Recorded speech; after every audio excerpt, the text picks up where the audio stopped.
antes de las eras, antes de los sistemas, cuando el tiempo aún no tenía nombre, existía una esencia, una fuerza, un fuego sembrado en generación tras generación de niños. ¿Aún sigue vivo o ha sido olvidado?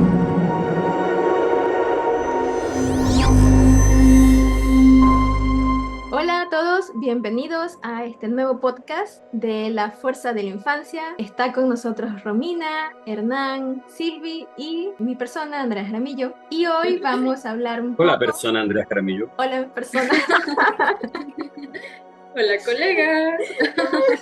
Hola, persona Silvia. Hola, persona Hernán. Necesito mostrar un superpoder que tengo. A ver, muéstralo. ¡Qué superpoder! A propósito del tema de hoy. La A tecnología. propósito de la tecnología, miren lo que voy a hacer, señores Espectadores. televidentes, o no sé cómo se dice, youtubers vivientes. Ah. ¡Wow! ¡Wow! ¡Es impresionante! De hecho, parece muy normal, pero ahorita como lo mencionas, me hizo recordar una caricatura de los Looney Tunes en las que decían que un hoyo negro portátil podía moverlos en las dimensiones y llegar. Algo que ¿Verdad? solo se veía en los dibujos, en la imaginación, y dibujos para niños. Sí, Qué qué chévere. buena. Sí.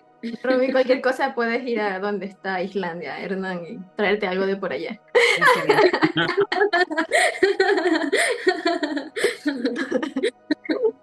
El poder de la tecnología. Ay, qué chévere. Entonces, como bien estábamos mencionando, y vamos a hablar un poco de pues, la revolución tecnológica. En el podcast pasado mencionamos brevemente un poco de cómo no solamente la revolución industrial fue una revolución tecnológica, sino en cada diferente periodo o era, hubo su propia forma una revolución que era de tecnología, valga en contexto. Gutenberg, la revolución industrial, incluso ahora. Entonces, no sé si Hernán, tú quieres hacer algún recorrido, alguna mención. Hoy día tengo un recorrido que va a ser largo en el tiempo, pero espero poder sintetizarlo en la duración de los minutos de nuestro amado programa. Romina, y puede ¿Sí? decir el poder del resumen. Romina, ¿puede darme una... Cállate. Quiero leer un versículo hoy día, para empezar, ya que hemos conversado en otras ocasiones acerca de todo este giro hacia la niñez que da la escritura en la persona de Jesús, en el hecho de que Dios diga, miren, tengo una respuesta, mi respuesta es un niño. ¿Sí? Y voy a leer Marcos 6, versículo 3. Voy a leerlo desde un poquito antes. Dice, cuando llegó el día de reposo, Jesús comenzó a enseñar en la sinagoga de su pueblo. Y muchos que le escuchaban se asombraban y decían, ¿de dónde obtuvo esta sabiduría? ¿Y de dónde sacó esta sabiduría y estos milagros que hace con sus manos? ¿No es acaso este el hijo del carpintero, el hijo de María? Bien, entonces, otra traducción también dice de plano, ¿no es acaso este el carpintero? ¿Sí? Muchos de nosotros hemos escuchado, hemos crecido con historias acerca de Jesús o de José, o ambos, como unos carpinteros. Incluso en Chosen, por ejemplo, los primeros capítulos aparece Jesús como un carpintero itinerante. No sé si eso tenga algún tipo de apoyo en literatura extra bíblica, lo desconozco la verdad, pero es bien bonito como muestra ese Jesús carpintero itinerante que va por allí creando muebles, creando carretillas, lo muestran haciendo distintas cosas, y cómo él se encuentra con unos niños en medio de ese oficio de carpintero itinerante. Y es bien interesante el cómo muestran a este Jesús que no solo está haciendo sillas o mesas, con lo que uno piensa más rápido en la madera, por la época en la que vivimos, sino que en un momento estoy casi seguro que lo muestran haciendo algo, por ejemplo, como una carretilla, que ya no es un mueble propiamente tal, es un vehículo de construcción, ¿sí? Y eso apunta en una dirección súper interesante para nuestra discusión de hoy día. Y es que la tradición cristiana llegó a mirar a José y a Jesús como carpinteros, pero la tradición histórica, producto específicamente de un maestro de nombre Jerónimo que en un momento empezó a introducir esa idea. ¿Sí? Algo parecido como, por ejemplo, lo que pasa con esa identificación de María Magdalena con la mujer ramera, ¿sí? O con la mujer adúltera, depende de la versión, y que es un fantasma histórico porque en la Biblia eso no sale, ¿sí? Y entonces en el caso del oficio de Jesús y José, lo que la Biblia dice es que él era un tectón, dice el griego así, un tectón o un tectonos, ¿sí?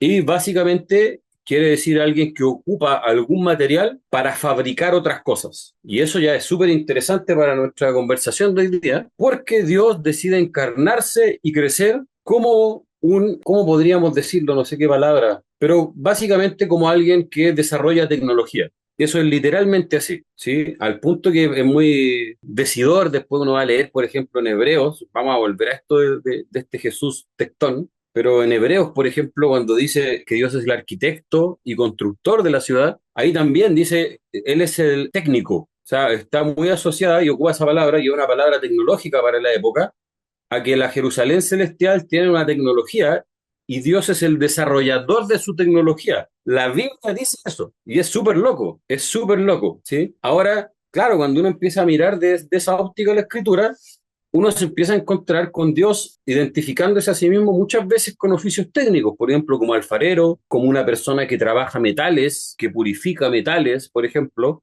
Son muchos oficios técnicos. En otros lugares Dios se identifica a sí mismo como un tejedor, por ejemplo, como un constructor también. Son distintos oficios técnicos con los cuales Dios se identifica a sí mismo y mostrando que no era algo solo metafórico, así como que Él construye la relación en medio de la iglesia, sino que cuando Él se encarna decide vivir como un oficio que construye, que crea, ¿sí? Que toma materiales y los transforma en otras cosas. Eso quería decir en principio. Ahora, junto con eso, decir lo importante que es nosotros abrir nuestra cabeza, nuestro corazón respecto a la idea de tecnología que tenemos muy asociada a las tecnologías de la información, ¿sí? Cuando uno dice, vamos a hablar de tecnología, se piensa de inmediato, oh, vamos a hablar acerca de computadoras, vamos a hablar de smartphones, vamos a hablar de inteligencia artificial. Y claro, eso es tecnología ahora, pero es una forma de tecnología. Nuestras servilletas con las que nos limpiamos cuando comemos son también tecnologías. Y justamente estaba pensando en eso, en que cuando uno en aula enseña el tema de los objetos tecnológicos, uno lo da a entender a los niños que es todo objeto creado por el hombre que ayuda a suplir una necesidad. Entonces, no solo las tecnologías de información, como dice Hernán, entran dentro de tecnología, que es como nuestra cabecita en estos últimos años acostumbra a ver o a traducir qué significa objeto tecnológico, sino que son todas aquellas cosas que fueron creadas por el hombre para suplir una necesidad. Y dentro de eso está la cuchara, que partieron siendo cuentitas de mar, etcétera, pues todo hasta el día de hoy. Tal cual, y hacia allá quería apuntar, y me gustó mucho algo que dijo Romy, y es que toda tecnología parte de una necesidad. Y entonces ahí quiero introducir una idea súper importante, y es que la tecnología siempre surge desde una psicología, desde una forma de sentir y entender la vida, las relaciones, existe en medio de una psicología y conlleva o produce un tipo de psicología, ¿sí? De nuevo, las tecnologías están siempre asociadas a una experiencia psicológica de la vida que me lleva a querer resolver ciertas cosas porque experimento ciertas carencias. Eso no quiere decir carencias negativas. Si yo quiero abrigar a alguien que tiene frío, eso no es un problema psicológico, eso es muy bueno. Es muy bueno que yo vea esa carencia. Ver una carencia no siempre es malo si esa carencia es real. ¿Sí? Y entonces cuando una persona, por ejemplo, cuando un padre quiso comenzar en algún punto en la historia a abrigar a sus hijos, estaba haciendo tecnología. Surgía de una experiencia psicológica de sentir que él era responsable de las personas que estaban a su alrededor, sobre todo de sus hijos, ¿sí? Y que él debía hacer algo por eso y que él debía cubrirlos, ¿sí? Que él debía cubrirlos, que él debía vestirlos. Ahora, la primera persona en hacer un abrigo fue el Señor, pensando en exactamente eso. Vio a sus hijos desnudos, consciente en una experiencia psicológica de necesidad y espiritual también, obvio, pero era una experiencia en su alma también, y él dijo, yo necesito solucionar esto, necesito cubrirlo. Hay cosas mucho más profundas que solo arropar los cuerpos de Adán y Eva, obviamente, pero definitivamente el padre hizo tecnología cuando hizo eso.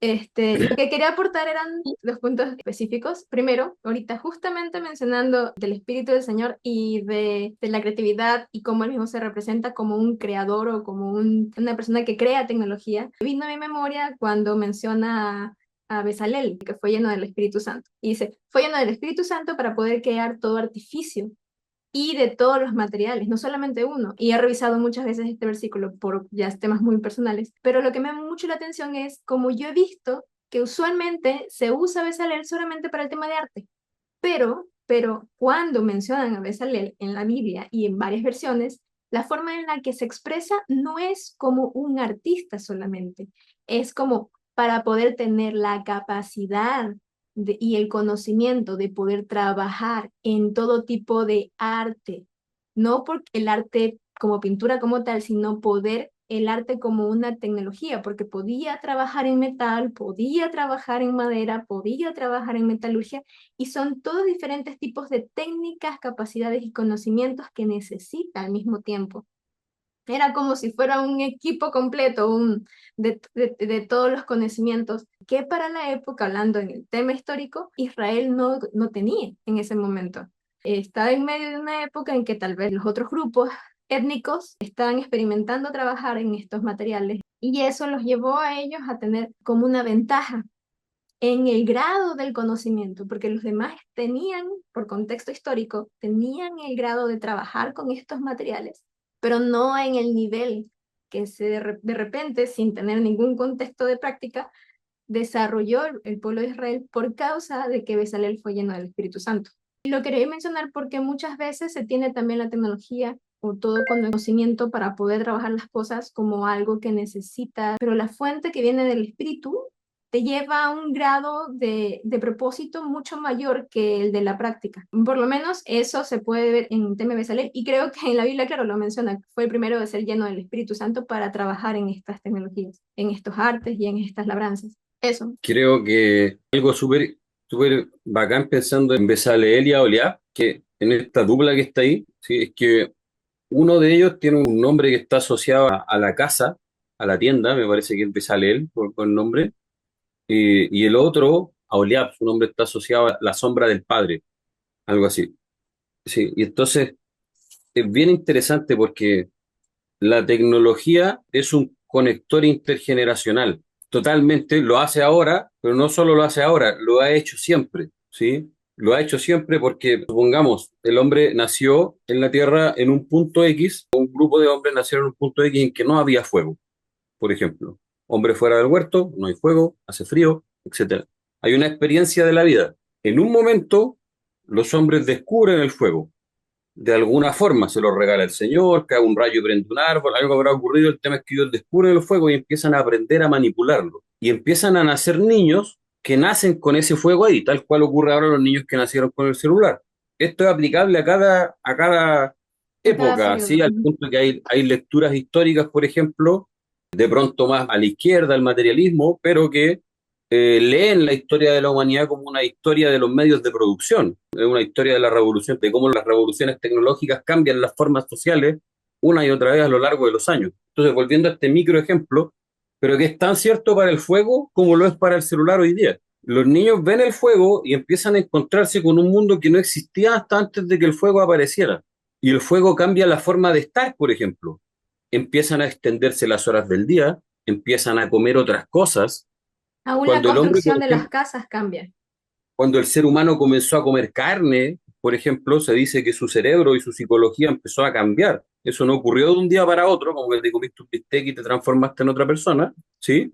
Pero el comer carne empezó a cambiar el cerebro del ser humano, empezó a cambiar su neurología y empezó a cambiar tanto la personalidad como la relacionalidad del ser humano desde lo físico, producto de la invención del fuego.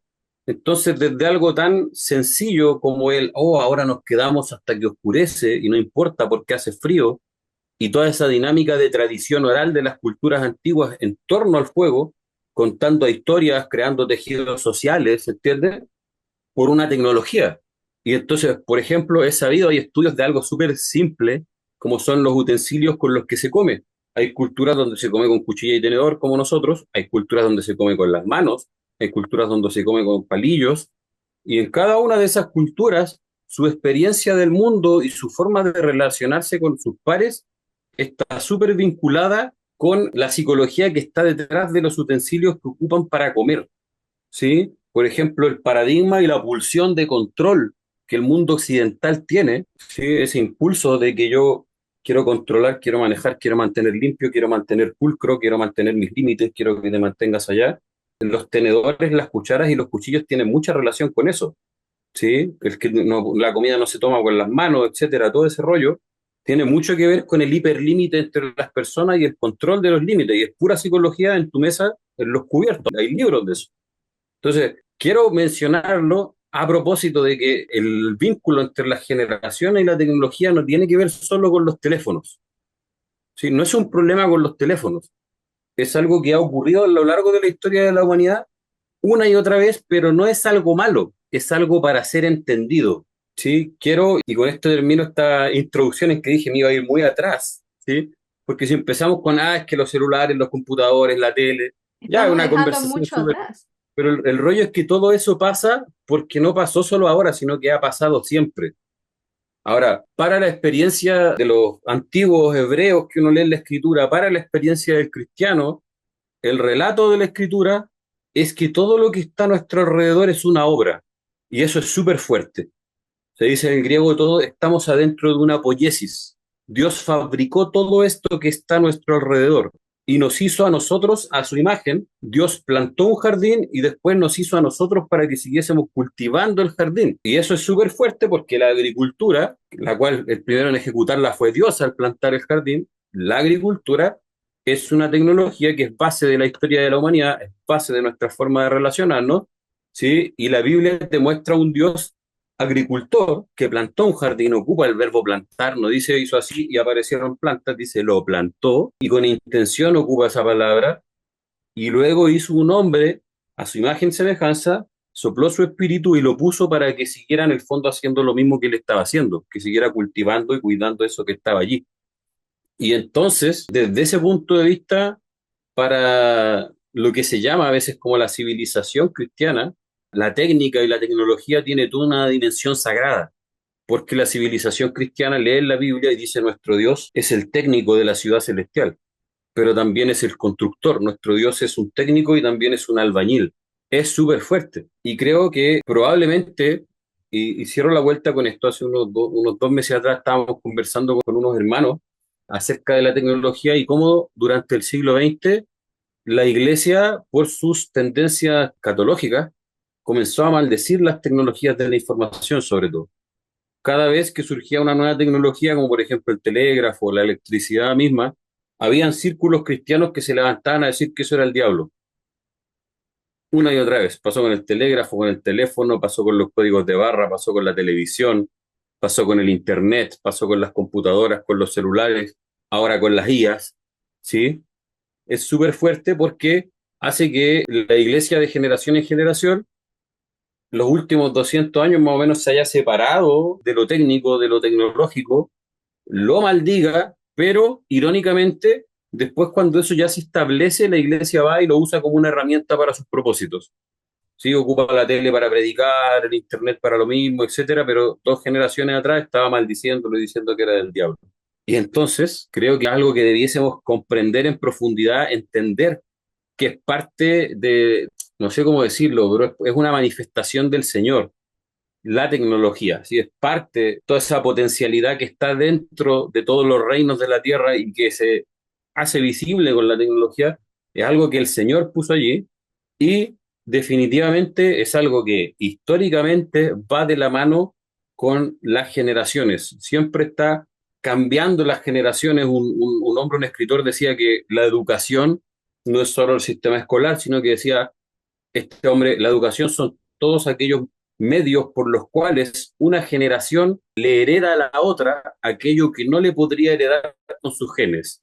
Lo voy a repetir de nuevo porque fue un trabalengua, pero la educación, decía él, es todos aquellos medios por los cuales una generación le hereda a otra lo que no le podría heredar con sus genes, ¿sí? Y entonces, mucho de eso son todos nuestros saberes tecnológicos. El lenguaje mismo es una tecnología. y nos pasamos los primeros años de los niños heredándoles en el fondo nuestra tecnología, nuestro lenguaje, la forma en que nuestro lenguaje ha interpretado el mundo, y eso es todo un software neurológico que le estamos cargando a los niños cuando les enseñamos a hablar. Es una tecnología. Se las estamos entregando y luego, habiéndoles cargado ese ecosistema como si fuese una computadora, en ese lenguaje le empezamos a traspasar todas nuestras lógicas, nuestros intereses, lo que le importa a nuestra civilización, cómo se ocupan las herramientas, etcétera. Y entonces decía ese versículo, ¿no es acaso Jesús un técnico? Me motivé con el tema. Está bueno. ¿Sabes qué? Me llama mucho la atención porque justo en la mañana estaba revisando un poco hacia atrás los temas en los que el padre ha venido como abriendo ahorita, teniendo en cuenta ya saliéndonos de la tecnología, incluyendo todo lo que el Señor pues nos está llevando a ver, a experimentar. Lo comparo un poco como cuando Moisés vio la entrada de la tierra prometida y ve esto que ya está a la mano. Me puse a meter esto nuevo que se está soltando para los que entran en esto sin tener que haber pasado lo que yo pasé, resuelven estas cosas. Sé que habrá muchos que dirán, qué alegría, porque esa fue mi intención, pero sé que habrá otros que dicen, o sea, me alegro por ellos y tengo sentimientos encontrados. ¿Por qué planteo este escenario? Porque creo que para evitar ser presas fáciles de este rechazo a lo que viene, tal vez uno de los elementos necesarios es poder en nuestro corazón entregar todo este anhelo y todo este esfuerzo en buena intención. Como decía Pablo, todo lo que conozco, todo lo que sé, lo doy por pérdida y lo pongo a los pies de Cristo, porque sé que mi mirada está puesta en algo mayor. Y también lo menciono por causa de lo que estaba mencionando Hernán, hubo este rechazo continuo de las tecnologías. Va muy conectado a lo de la mirada que mencionábamos, me parece, en el primer podcast, que el diseño completo es permanente, es inamovible y va a permanecer aún por encima de todos los sistemas que están siendo sacudidos. Esta respuesta del cielo van a mostrarse y sin ser afectados por el cambio de tiempo y de época, es más bien van añadiendo a mostrar la gracia del Señor y va a llevarnos al final, me gusta cuando mencionan aquel que estudia ciencias o estudia física por encima, pues dicen se vuelve ateo, pero si realmente lo estudia a profundidad y lo escudriña a fondo, realmente termina encontrando a Dios. Estoy parafraseando la frase, pero me gusta mucho porque realmente es cierto. Entonces, si vamos al fondo de cada fuente de donde vienen estas soluciones, de donde viene este ingenio, donde vienen estos planos, nos vamos a encontrar indiscutiblemente con el Padre. Sí, de hecho, cortito, creo que Romy quiere decir algo, ¿no? Bueno, desde la dimensión del lado me llega el mensaje. Pero claro, como dice Andrea, por ejemplo, en el mundo de la física cuántica, de la astrofísica, más del 70% de los premios Nobel de los últimos 100 años son todos creyentes, ¿sí? No es que están en una congregación profetizando con aceite o algo así, pero todos dicen, vamos, alguien hizo esto y de base, ¿sí? Y ahí el porcentaje aumenta, en los que sencillamente creen que alguien lo hizo ahí está sobre el 80%, y entre los que son de plano cristiano está en torno al 70% en los premios Nobel, en física cuántica, en astrofísica. Y quería mencionar, en la línea de lo que está diciendo Andrea, esta forma en que se leen las cosas, es como alguien por ahí, antes para hablar acerca del rock, ¿sí? De la música rock, se usaba siempre una metáfora, ¿sí? La gente que le gustaba el rock y quería meter el rock a las iglesias, estamos hablando de rock así pesado, la gente decía, es que el rock es como un cuchillo. ¿Escucharon eso alguna vez? ¿Nunca? Ya bueno, acá se usaba eso, a veces escuchaba. Y la metáfora era la siguiente, decían el rock es como un cuchillo, porque con el cuchillo tú puedes cocinar para una familia, puedes partir un pan y darle un pan a un niño, por ejemplo, pero con el mismo cuchillo podrías matarlo. Entonces la gente decía el rock o a veces el hip hop, cualquier como estilo de música controversial para la iglesia, los que lo querían defender decían, en el fondo, esta música es una herramienta para llevar el evangelio, bla, bla, bla. Pero decían, esta herramienta depende de quién la usa y para quién la usa. Y entonces a lo que quería ir con esta historia sobre esa defensa del rock, es que las herramientas se exponen, como las herramientas abren posibilidades, exponen muchas veces qué es lo que hay en nuestro corazón, ¿sí? Y entonces, claro, por ejemplo, cuando la agricultura comenzó, la agricultura es un caso muy claro de esa exposición de lo que hay en el corazón, ¿cierto? El padre plantó un huerto Pero luego Caín, el agricultor, como Dios no recibió su agricultura, se enojó y mató a su hermano, porque eso es lo que él estaba ofrendando, era todo de su labor tecnológica, ya que estamos hablando de eso. Y por otra parte, ya así como histórica o antropológicamente, claro, en algunos lugares la agricultura, por ejemplo, sirvió obviamente para aumentar la disponibilidad de alimentos, fortalecer las comunidades, que gente dejara de pasar hambre, etcétera. Pero en otros lugares la misma agricultura sirvió para acumulación de capital, para fortalecer redes de control centralizado, para generar desigualdad social. Era la misma agricultura, era la misma tecnología, en este caso en torno a la semilla y su cultivo, pero habían corazones detrás, ¿sí? Había una psicología, como lo decían antes, que era expuesta, ¿sí? Que era expuesta a una forma de relacionarse que estaba siendo expuesta y que con esa tecnología se relacionaba con las demás personas en distintas formas. Y entonces, evidentemente, el problema no son los celulares, por ejemplo, ¿sí? Sino el problema es qué hacemos con los celulares. El problema no son las IAs. El problema es qué hacemos con las IAs. La pregunta es qué hacemos con las IAs. ¿Qué es lo que exponen las IAs? ¿Qué es lo que exponen los celulares? ¿Sí? Y entonces, por ejemplo, estaba leyendo un artículo que decía que el celular en realidad como concepto comercial lo que vendía era un control sobre las relaciones. Le permitió al ser humano, primero el teléfono y luego el dispositivo móvil, poder, por ejemplo, evitar ver personas. No quiero ver a esta persona porque me da lata verla y entonces hablo con ella solamente. Primero fue eso. Después surgió la mensajería instantánea y fue, ay, no quiero hablar con esta persona, le voy a mandar un WhatsApp. ¿Sí? Todos hemos hecho eso. A la vez que un jefe, un pastor, una novia, una esposa, un padre, lo que sea, te puede hipercontrolar a través de esa tecnología. Y entonces, incluso podemos basar muchas de las formas en que nos sentimos de acuerdo al tipo de notificaciones que nos llegan al teléfono a veces. ¿Sí? A los mensajes que nos entran al WhatsApp, a lo que pasa con nuestro Instagram, etcétera. Y entonces este tipo decía, el celular, el smartphone primero surge y luego evoluciona por un deseo del ser humano de querer controlar sus comunicaciones a todo nivel y más que sus comunicaciones, querer controlar sus relaciones, querer decidir con quién hablo, cuándo hablo, cómo hablo y entre más pudiese poner límites, ¿sí? Y entonces el tipo decía, el fraccionamiento social actual que ha producido la comunicación en torno a los smartphones no fue un subproducto, sino que fue la génesis que dio lugar a que existiera el producto, ¿sí? La necesidad de poder controlar, si es que quiero verte o no verte para hablarte, por ejemplo. Y claro, está por el otro lado lo rico de que te puedo llamar de inmediato si quiero hablar contigo. Pero por el otro lado está toda la otra, incluso si quisiéramos hablar de toda la industria de control militar detrás de las comunicaciones, ¿cierto? Donde ya se hace muy notorio que hay una necesidad, de nuevo, de control que estuvo detrás del surgimiento y del desarrollo y está detrás de la tecnología en torno al smartphone, pero que al final, como las relaciones están en medio del smartphone, lo que se expone es qué ocurre con las relaciones en mi corazón.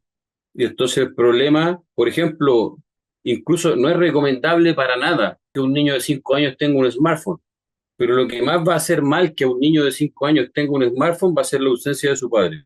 Si el niño puede haber tenido el smartphone desde los 5 años, pero si el padre está presente y el niño mira el smartphone 20 minutos, 1 hora al día y habla con sus abuelos en las tardes y luego guarda el smartphone y la vida de ese niño no se va a destruir porque tiene un smartphone. El problema no es el smartphone. Yo estoy en contra de que un niño de esa edad tenga un smartphone, vamos, pero aun si el niño de 5 años tuviera el smartphone, el problema no sería el celular, el problema sería su relación con sus padres. Y entonces, si yo tengo un hijo que es adicto al teléfono, el problema no es el celular diabólico, el problema soy yo que tengo un problema con mi hijo. Pienso que siempre me preguntan como mamá y como profe si dejo a mis hijos ver pantallas o no. Y es algo que en un principio quizás, porque sí, los dejamos, los niños sí ven, tienen como su pack de monitos que tienen permitido ver.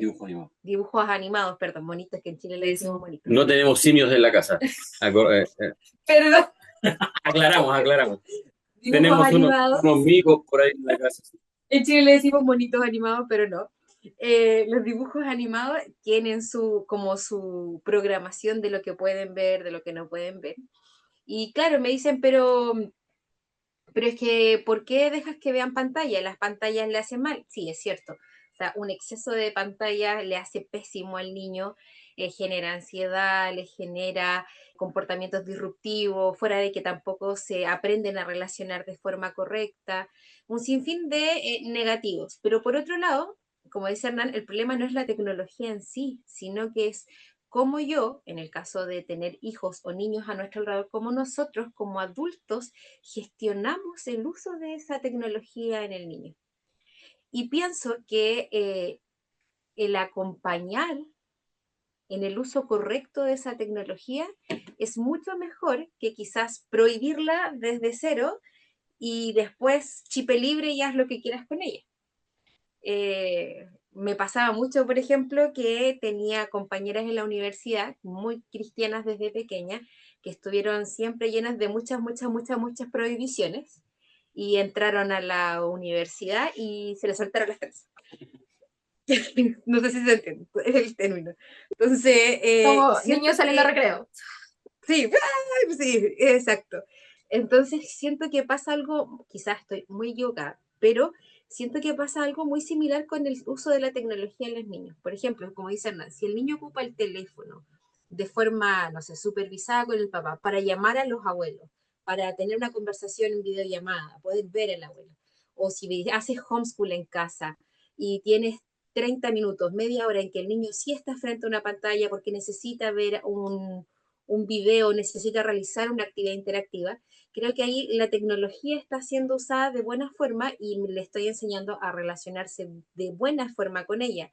Creo que el problema es cuando yo le digo, sustituyo en la relación padre-hijo, la relación familiar por la tecnología. Pero me tiene cansado el niño y ya no quiero el berrinche, no quiero escucharlo gritar, no quiero ayudarlo a regular sus emociones. Toma, el celular, ahí tienes monito. Y yo Es lo veo en el el, supermercado y me da mucha pena. Es como un dolor terrible porque la mamá o el papá quieren que el niño deje de gritar. Lo correcto sería ayudar al niño a regular sus emociones, regular lo que pasa en ese momento de forma saludable, a través de la relación, de distintas formas en que existen hoy en día como para poder regular, ayudarle al niño a regular sus emociones, pero no pasarlo en teléfono. De partida porque le estamos enseñando a evadir, no claro. enfrentar. Le genera una cultura de elevación. Le enseño, no, no tienes que enfrentar esta emoción. Le estoy diciendo, ocupa esto tecnológico y evádete de esto.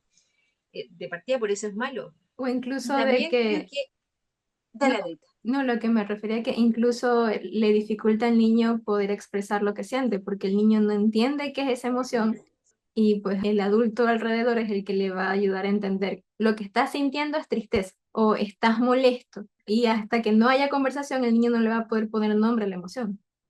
Entonces, creo que la tecnología nos ofrece múltiples herramientas. Herramientas que nos, si somos papás sabios y dejamos que el Espíritu Santo nos guíe, la tecnología nos ofrece múltiples herramientas. Incluso quizás muchos de nuestros hijos tienen llamados a la tecnología, a crear cosas, a traer quizás los inventos nuevos para sanar cosas de la cultura, para bendecir a las generaciones. Entonces creo que es súper necesario no sacar a los niños y apartarlos totalmente de la tecnología, sino que creo que como papás responsables debemos ir conduciendo y acompañando ese proceso. La tecnología nos ofrece herramientas que nos facilitan la vida, por decirlo de alguna forma. Incluso la información ya no es un problema, ya no es como que el papá y el profesor tienen que enseñarte toda la información, no solo la transmisión de información, porque el niño puede entrar a una IA acompañado del papá y descubrir cómo, no sé, cómo conectar cables para encender una luz. ¿Me entiendes? Entonces el papá acompaña en ese proceso. Ya no es el sábelo todo, sino que pueden juntos construir y ya se está generando una relación distinta, un vínculo con el padre que es incluso afectivo y que genera aprendizajes mucho más conscientes, se genera una apropiación de aprendizajes igual mucho más rica cuando no satanizamos la tecnología, sino que la logramos incluir en nuestra relación con nuestros hijos o en nuestra relación con nuestros estudiantes, con nuestros alumnos. Sí, por Silvi, ejemplo, oh, disculpa Silvi, dale tú, voy a guardar silencio. Quería seguir la línea que Romy estaba compartiéndonos y nacía una pregunta en mí, entonces, y se las comparto a todos ustedes. Entonces ahora, ¿qué es lo que realmente necesitan los niños? Y algo que suelo tener en las mesas de conversación con diferentes personas cuando hablamos acerca de la niñez es que llegamos a la siguiente conclusión. Nuestros niños realmente necesitan la mirada, la presencia y el vínculo con sus padres. Y aunque ustedes quizá lo vean un poquito exagerado, pero la mirada, si lo abrimos de esta manera, es uno de los primeros lenguajes del amor. ¿Por qué razón? Porque desde los primeros meses de vida, el bebé busca constantemente los ojos de su papá o de su mamá. Y a través de esa mirada, el niño comienza a construirse a sí mismo, porque está recibiendo la certeza que está siendo reconocido por la mirada del otro. Y pensando en esto, viene a mi mente un versículo en donde el Padre nos dice: porque tú eres precioso a mis ojos y eres valioso y yo te amo. Y así mismo como el Padre nos mira, la mirada del adulto funciona como un espejo emocional donde el niño se descubre quién es, descubre lo cuán valioso es y lo cuán amado es. Entonces, esa mirada presente, conforme se va desarrollando de un padre o de una madre hacia su hijo, va estableciendo ese principio de reconocimiento en su estructura y en su identidad básica de lo que este niño es y seguirá siendo. Entonces, actualmente, precisamente, esta es una nueva forma de ausencia, la que estoy describiendo, en donde el adulto está presente físicamente, pero su atención también está distribuida en cosas completamente externas. Y tomo nuevamente lo que decía Romy, la tecnología no es el enemigo. El peligro verdadero radica cuando se reemplaza lo que solo el vínculo humano, lo que solo el vínculo afectivo, lo que solo el vínculo del espíritu puede dar a un niño. Porque un niño no solamente necesita alimento, vestido o cuidado físico, sino que un niño necesita el vínculo emocional, el vínculo espiritual estable que provenga de sus primeras figuras de cuidado, en este caso, sus padres.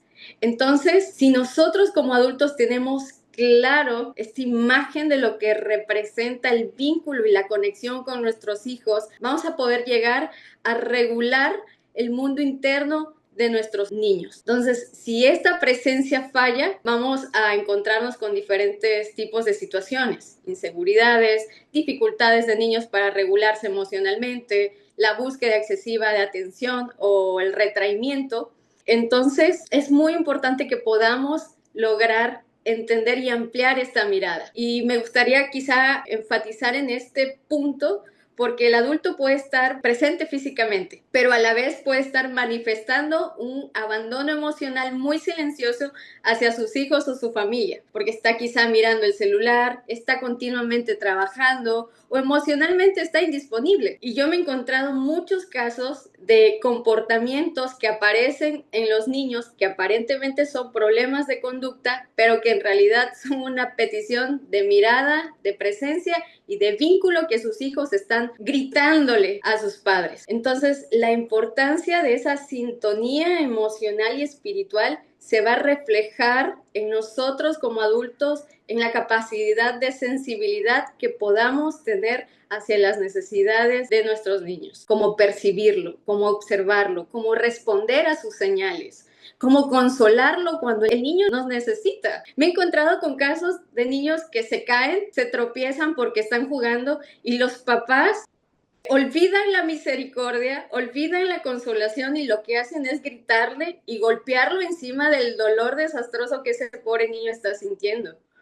Y es muy triste, porque entiendo quizá que como padre tú le advertiste, hijo, mira, tal vez no juegues de esa manera porque te puedes lastimar. Bien, pero ¿cuál es la mirada de lo que hemos hablado en los otros 2 capítulos que debe de ser transformada y reformada dentro de nosotros? Está bien, no me escuchaste, no seguiste mi consejo, pero te consuelo, vendo tus heridas y luego te traigo a la mesa y te digo, hijo mío, mira, escucha atentamente, quiero enseñarte algo para que la próxima vez puedas evitar una caída menos dolorosa o quizás no te vuelvas a caer porque es parte de tu aprendizaje. Pero te das cuenta y nos damos cuenta que todo forma parte de una estructura de vida y de una mirada de lo que hemos hablado en los podcasts anteriores, de cómo percibimos a la niñez y de cómo logramos nosotros ser la fuente y el sustento de la fortaleza en los que estos niños se van a estar apoyando.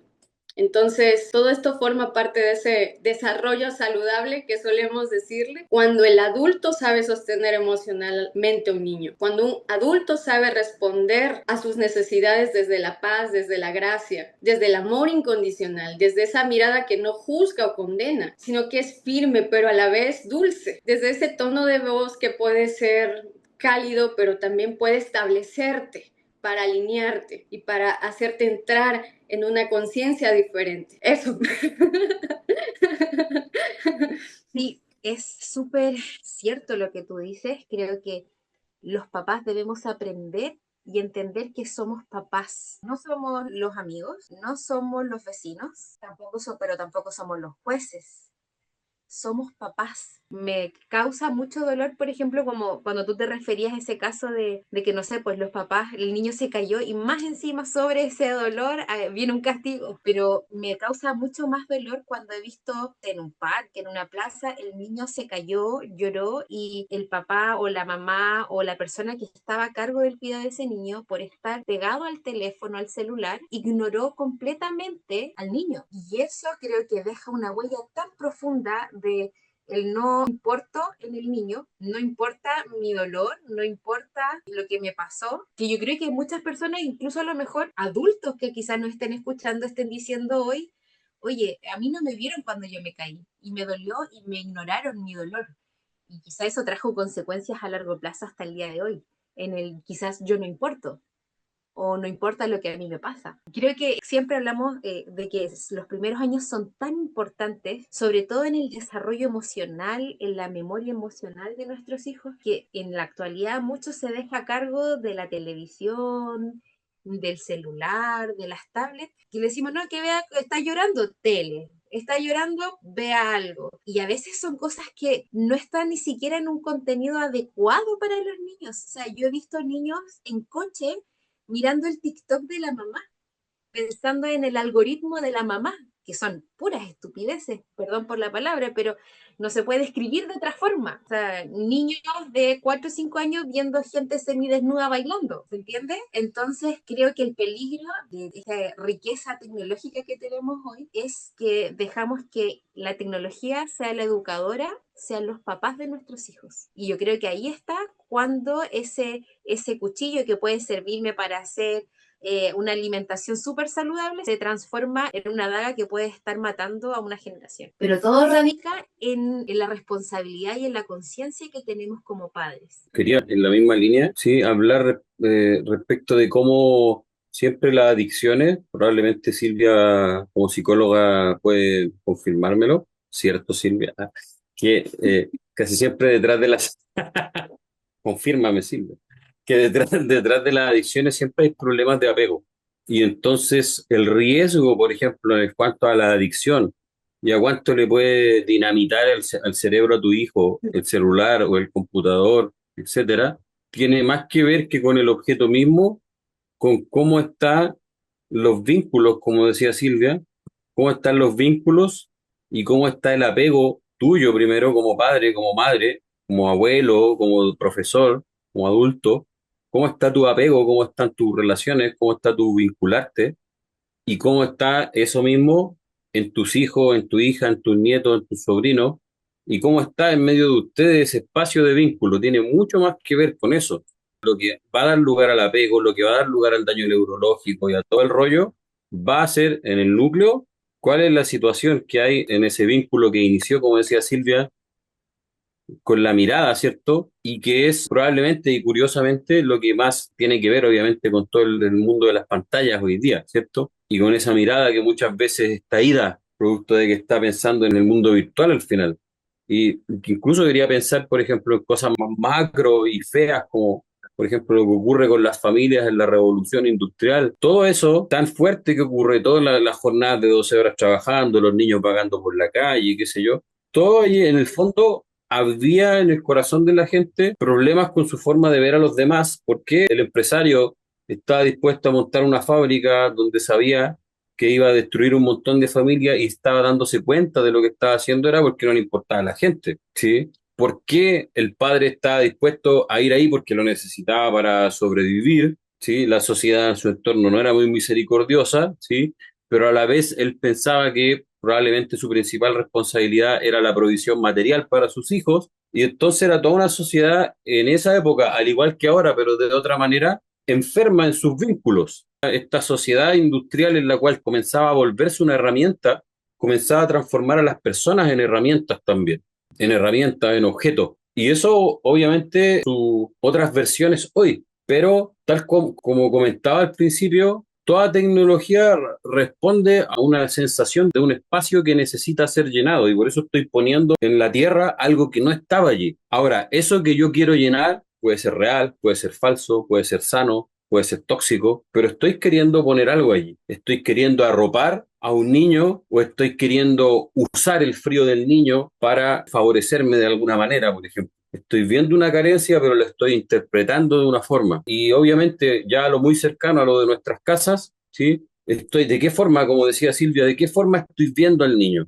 Pasa mucho en Chile, por ejemplo, que la gente ve de plano a los niños como una molestia, ¿sí? Hay un lenguaje irónico en torno a eso, como el tener un niño es un problema, entonces los ve como un problema y cuando se presenta la herramienta, el celular, la computadora, la herramienta se interpreta producto de esa visión que está desde antes como una solución a la presencia de este niño que se me presenta problemática, porque no sé cómo abordarlo, porque no sé cómo relacionarme con él, porque me obliga a salir de mi ensimismamiento y no sé ni siquiera es que no quiera, sino que se me olvidó cómo se salía del ensimismamiento y entonces, va, ahí está YouTube y ahí está todo lo que quieras poner en ese lugar. Pero de nuevo, había primero un rollo interno en cómo me veo a mí mismo, en cómo veo al niño, y ocupé la tecnología para ponerse allí, ¿sí? Fui y compré la tablet gigante al niño de 4 años por eso, porque quería que el niño de 4 años me dejara tranquilo toda la tarde. Y así. Y a la vez el niño iba olvidando qué hago cuando me siento aburrido, qué hago cuando me siento incómodo, qué hago. E iba olvidando lo que es, o a lo mejor nunca ni lo olvidó, sino que nunca aprendió a resolverse a sí mismo, a autogestionarse. Nunca se encontró con eso.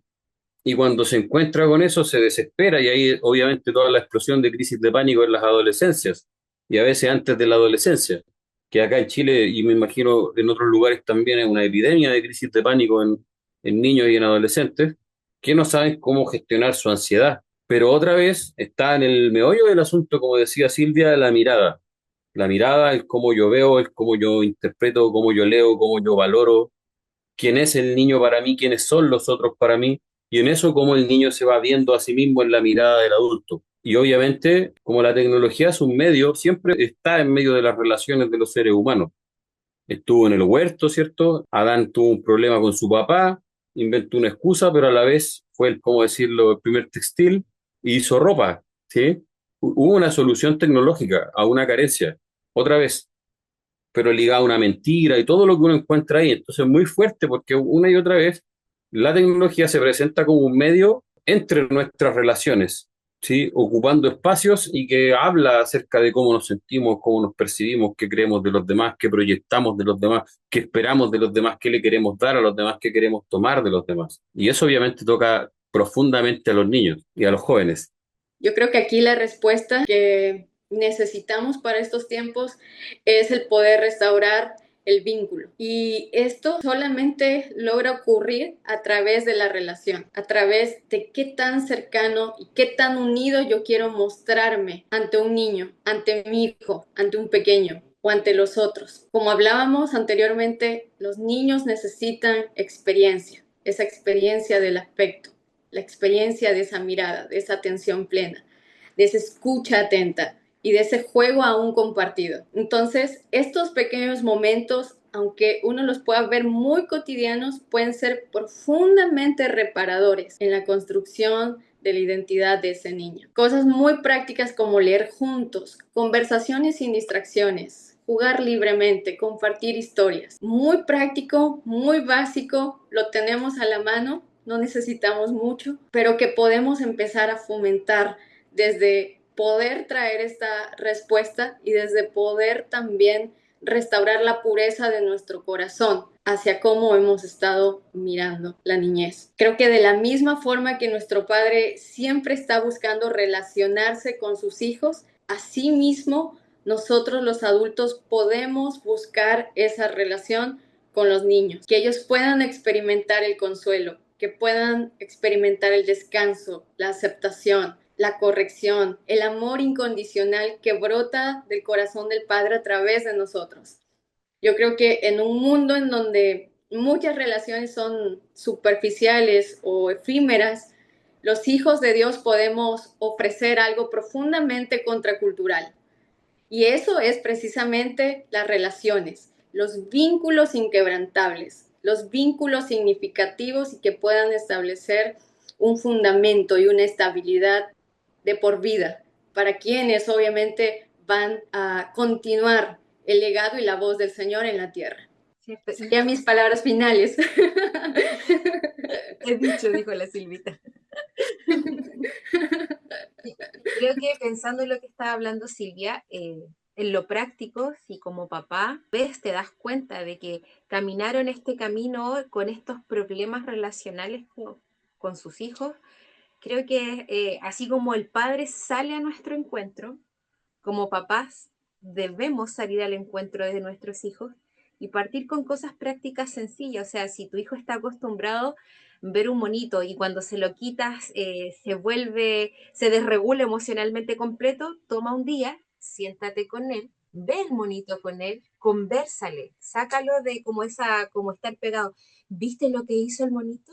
¿Viste? ¿Qué te parece la actitud del personaje? Y de ahí quizás donde él ve que a ti te importa realmente lo que también a él le importa, comienzas a sanar el vínculo de a poco. Y puedes decirle, oye, ¿qué te parece si hoy ya no vemos el monito? Salgamos a caminar, demos una vuelta, acompáñame a comprar. A mis hijos les encanta mucho decir, entonces, incluso pueden estar viendo el monito que más les gusta, pero si les digo, oye, vamos a comprar, salen todos detrás de uno. Entonces, hay formas sutiles para que puedas volver a restaurar los vínculos con tus hijos. O sea, el Señor, el Padre sale a nuestro encuentro, sale al encuentro de tu hijo. Él está ahí esperándote.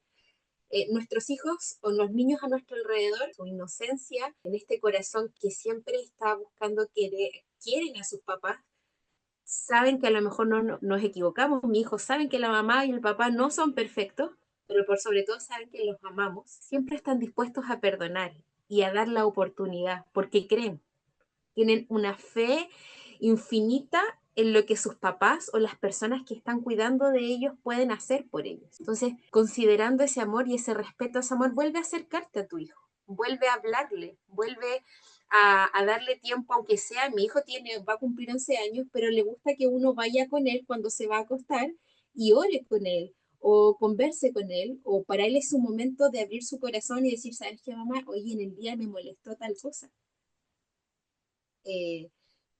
Puede que haya sido yo, puede que haya sido Hernán o alguna otra persona que haya estado cerca de él, pero ese momento para él es preciado. Volvamos a mirar a nuestros hijos, no olvidemos que son personas y las personas tenemos emociones, tenemos sentimientos que debemos considerar. Entonces sal de nuevo al encuentro de tu hijo.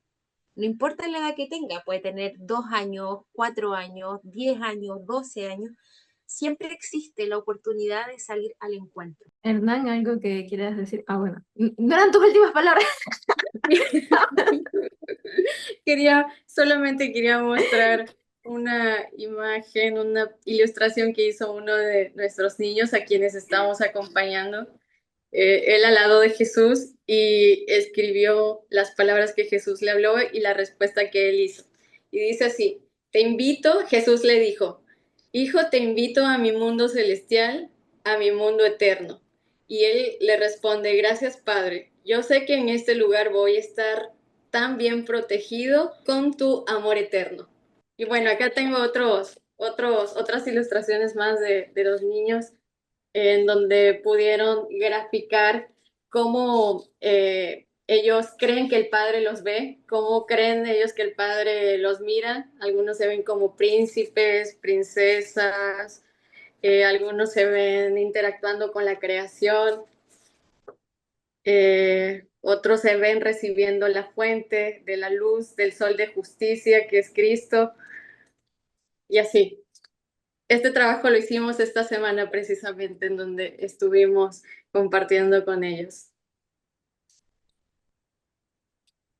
Y esto obviamente luego ya se reproduce y también se va trabajando de la mano con los papás para que puedan ser cuidadosos de estos valiosos tesoros que ellos están haciendo crecer dentro de sus corazones. Que no se pierdan, sino que puedan permanecer.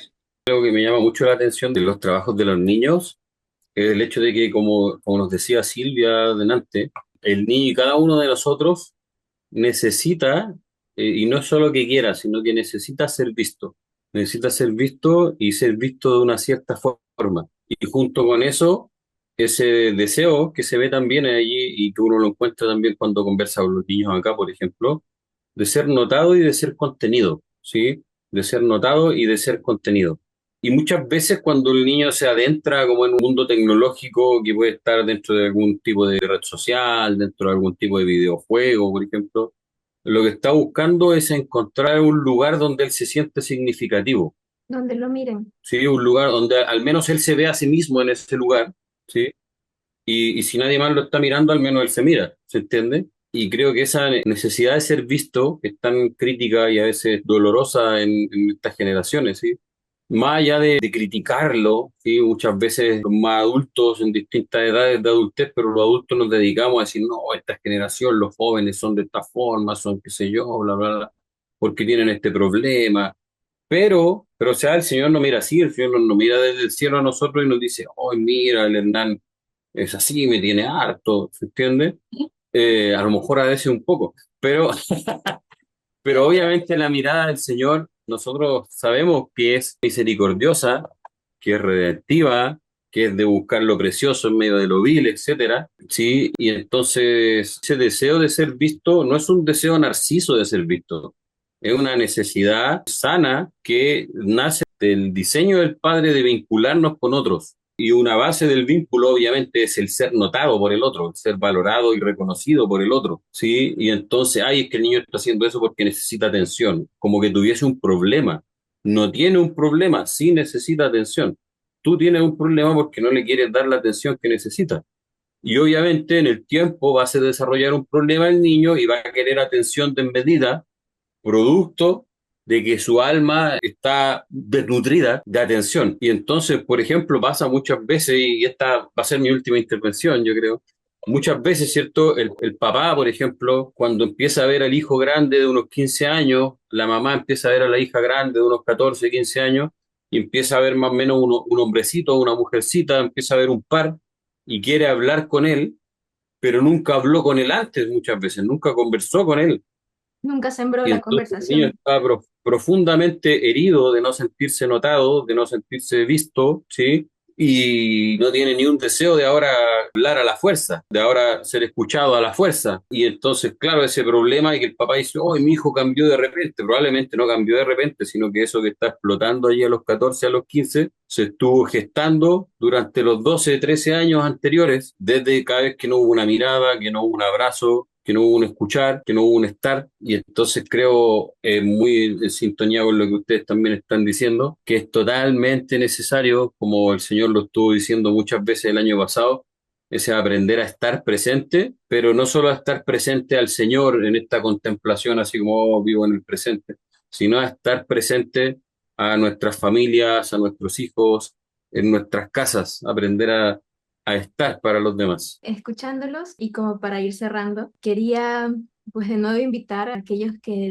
de alguna manera tal vez no son papás, no están en la crianza directamente con un niño. Todos estos aportes, pues si el padre les está hablando y está en este proceso de restaurar su propia infancia, de poder sanar estas etapas en su vida. No piensen que tienen que forzar alguna relación con alguien o decir, no, ya no tengo a mis papás o no he tenido una buena relación con mi papá, con mi mamá. Pueden más bien restaurar o enfocar esta mirada con el padre. Cada uno aquí ha mencionado mucho de que el padre sale a nuestro encuentro y creo que si en algún momento dice, yo no he sentido que el padre ha salido a mi encuentro, de darse la oportunidad de considerar tal vez de que tal vez no lo hemos notado y en este momento dar ese espacio, decir, voy a ser consciente de que tú me estás mirando, siempre me has estado mirando y como dice la Biblia, tú siempre has tenido pensamientos de bien para mí, siempre me has mirado, quiero ver cómo tú me miras y quiero restaurar la mirada del Padre en mí y que la forma en que tú ves sobrescriba las memorias que yo tengo de cómo los adultos me han visto y que eso mismo me permita a mí, como menciona tal vez en Mateo 6 acerca de nosotros restauremos nuestra mirada, que esa restauración de la mirada del Padre sobre nosotros y que lo estás viendo, sea el camino para que tu propia mirada sea restaurada y entonces comiences a verle un propósito y un sentido aún a las cosas duras que has pasado. Tal vez eso te sirva para empatizar con aquellos que están pasando lo mismo y decirles que es posible y hay una esperanza en poder vivir una vida plena, en poder sanar y en no tener que esperar hasta tocar fondo para ver algo milagroso o incluso ayudar a aquellos que están cometiendo tal vez este error en su propia familia o en sus propias relaciones. Algo que sugerir, no solamente entre nosotros, sino a los que están viendo que puedan comentar. Tengo una propuesta muy interesante porque creo que no va a alcanzar dentro de este mismo podcast. Creo que sería muy interesante tal vez añadirle un extra. Ya tenemos nosotros un esquema más o menos ordenado en los episodios que vamos a tratar cada uno. Pero me gusta mucho el tema de la mirada. De hecho, es algo que con la Silvi lo hemos venido pues hablando e incluso hay, se puede decir un poco de material que tenemos sobre el tema de la mirada en sí. Y si alguno está interesado, no lo queremos así como poner a nadie le interesa. Si alguno está interesado y quisiera que fuera un episodio extra, incluso los que estamos aquí en el podcast, si están interesados, dice sí, lancémoslo, podemos ponerlo como episodio extra y poder hablar un poco de esta mirada y este espacio en el que el Padre nos permite restaurar la mirada y tratarlo más a profundidad, porque creo que es un eje central que estamos viendo a través de estos ya 3 episodios, en la necesidad muy importante de que no es al alrededor ni la época, ni las herramientas, ni nada, sino sea nuestra relación con el Padre y nuestra mirada. Así que eso lo dejo como extra. Interesante, dijo. Interesante. La Silvia dice, me anoto ya. Eso es. Entonces, creo que con esto, no sé si alguien más tenga como algo que añadir para cerrar, pues daríamos por terminado el podcast. No. No interesa las palabras finales, ¿no? No me interesa. Si no, no nos vamos a ir jamás. Tenemos la dinámica de palabra eterna, entonces necesitamos ponerle. Esa no es una propuesta, por favor. No vamos a hacer vigilia por podcast. No la vamos a hacer. No. Entonces, fuera de broma, muchas gracias por habernos acompañado. Esperamos que cada una de las interacciones, de las conversaciones y los materiales que traemos aquí sea de apoyo para todos, sea un impulso para que cada uno busque en el Padre, no se queden solamente con esto y no asuman que por ya escucharlo ya se resolvió, como lo de la carne con transformación mental que nos comentó Hernán. Sea realmente un impulso para que cada uno se dé el espacio y dé el espacio a lo que el Padre quiere hacer en nuestras vidas y lo que el Padre está trayendo en nuestras vidas y que todo es posible si hay fe. Así que les agradecemos y nos vemos en el siguiente podcast. Chao, chao. Un abrazo. Chao. Si te interesan los temas que estamos hablando, si te interesa profundizar más sobre la infancia, tener una mirada más desde el cielo, conocer un poco más estas dimensiones y realmente caminar juntos en esto que el Padre nos está trayendo como un gran tesoro al corazón, suscríbete. Hay muchos más materiales, tenemos más sorpresas, hay muchas colaboraciones, así que no te lo pierdas. Nos vemos en la conversación.